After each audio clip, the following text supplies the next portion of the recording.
Hello friends, welcome back. I am Raju. Raju stock analysis में आपका स्वागत है। आज हम जिस स्टॉक की बात करने वाले हैं उसका नाम है गोदरेज प्रॉपर्टी लिमिटेड। क्यों ये स्टॉक हमें पसंद आ रहा है? तो ये एक ग्रुप कंपनी है। इसके फंडामेंटल काफ़ी अच्छे हैं और ये अपने ऑल टाइम हाई से अभी 41% की गिरावट के भाव पे हमें मिल रहा है। तो आइए पहले हम इसके फंडामेंटल देख लेते हैं। अब शेयर होल्डिंग पैटर्न हम देखें तो पब्लिक कैटेगरी में 13.5% की होल्डिंग हमें यहाँ नज़र आ रही है। उसमें भी 3.5% की होल्डिंग तो बड़े इन्वेस्टर के पास है, यानी कि पब्लिक के पास केवल 10% की होल्डिंग है। डीआईएस के इसमें 9% की होल्डिंग है। एफआईएस के इसमें 30.5% की होल्डिंग है और बाकी सारी होल्डिंग प्रमोटर के पास मौजूद है। अब प्रमोटर की लिस्ट में जब हमने नाम देखा तो उसमें गोदरेज इंडस्ट्रीज का नाम हमें यहाँ नज़र आ रहा है, यानी इस कंपनी का सारा मैनेजमेंट गोदरेज इंडस्ट्रीज के पास है। इसी ग्रुप का एक और स्टॉक हमारे पोर्टफोलियो में है जिसका नाम है गोदरेज कंज्यूमर प्रोडक्ट्स लिमिटेड।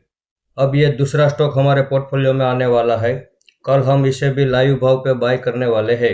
इसके आगे अगर हम बैलेंस शीट का डेटा देखें तो इसका बैलेंस शीट भी बड़ा पावरफुल है।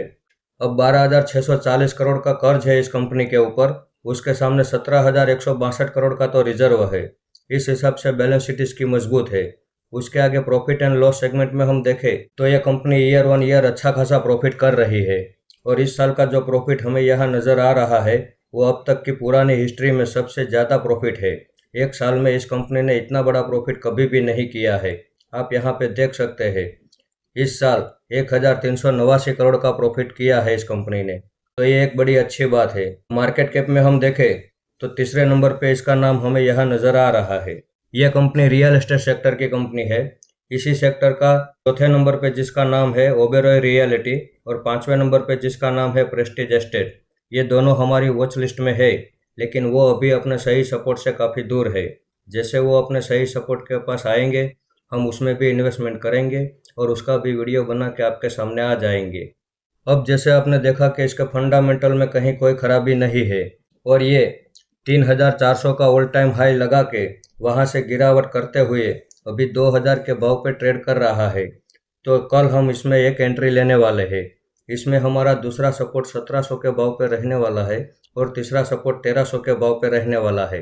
यदि ये यहाँ से गिरावट करता है तो इन दोनों सपोर्ट पे हम और एवरेज करने वाले हैं और यदि ये यहीं से चलना शुरू कर देता है तो 3,400 के भाव पे हम 75% होल्डिंग एग्जिट कर देंगे और 25% होल्डिंग लॉन्ग टाइम के लिए छोड़ देंगे।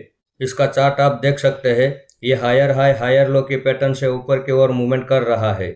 इस कंपनी के ऊपर हम भरोसा कर सकते हैं। ये जितनी भी गिरावट करता है करने दो, इसकी हर गिरावट का फायदा उठाने के लिए हम तैयार हैं, क्योंकि ऐसी बेस्ट फंडामेंटल वाली कंपनी और अच्छे ग्रुप वाली कंपनी अगर हमें गिरावट के भाव पे मिल रही हो तो ये हमारे लिए एक अपॉर्चुनिटी होती है और इस अपॉर्चुनिटी को हम छोड़ना नहीं चाहेंगे। तो इस वीडियो को आप मेरी ओर से बाइंग या सेलिंग की रिकमेंडेशन ना समझे। ये मेरा पर्सनल व्यू है जो मैं आपके सामने शेयर कर रहा हूँ। ऐसे ही अच्छे अच्छे टेक्निकल और फंडामेंटल वाले स्टॉक मैं आपके सामने लाता रहूँगा।